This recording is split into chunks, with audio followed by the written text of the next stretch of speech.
सजी सवारी गइल घरवा आइल बारात मोर दुआरवा रे सजी सवारी गइल घरवा आइल बारात मोर दुआरवा रे सखी रे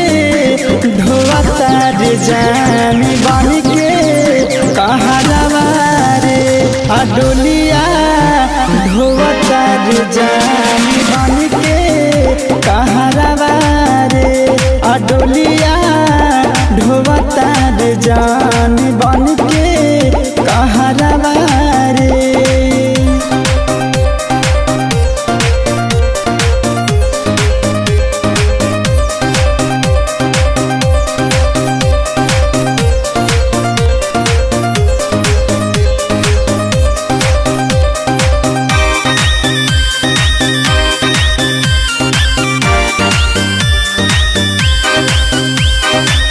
रोते रोते अखिया के कजरा सूख गई आवेला ना कुछ समझ में कैसन भूल भई रोते रोते अखिया के कजरा सूख गई आवेला ना कुछ समझ में कैसन भूल भई होता बेचैन मनवा कैसे बुलाई उनके समहनवा रे सखी रे ढोता रे जानी बन के कहरवा रे डोलिया ढोता रे जानी बन के कहरवा रे डोलिया ढोता रे जानी बन के कहरवा रे।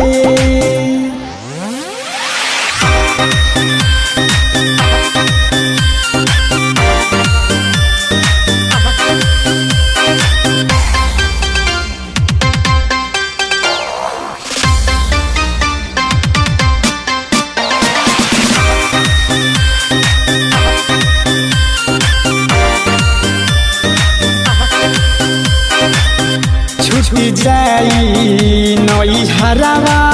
छूट जाई परिवारवा बोला सर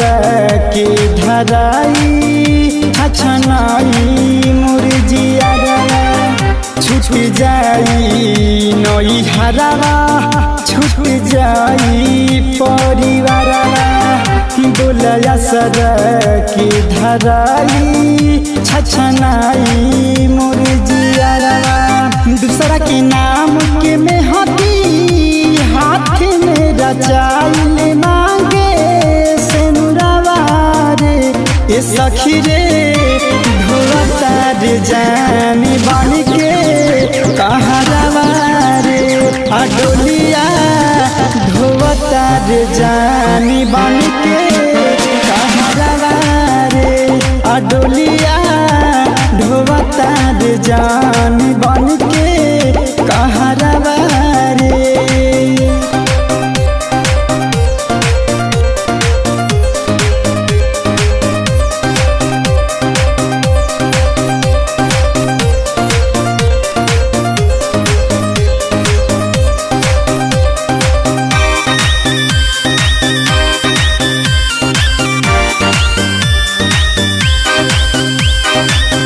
प्यार कईनी जे पवन से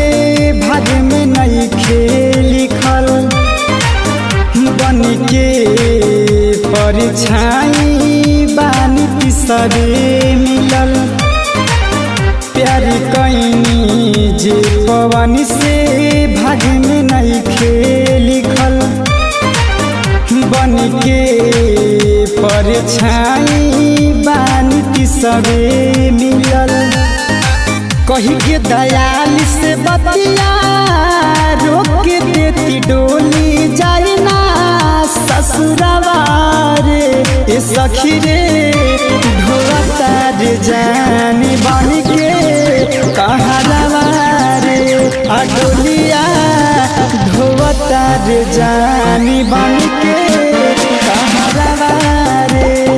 डोलिया ढोवता रे जानी बन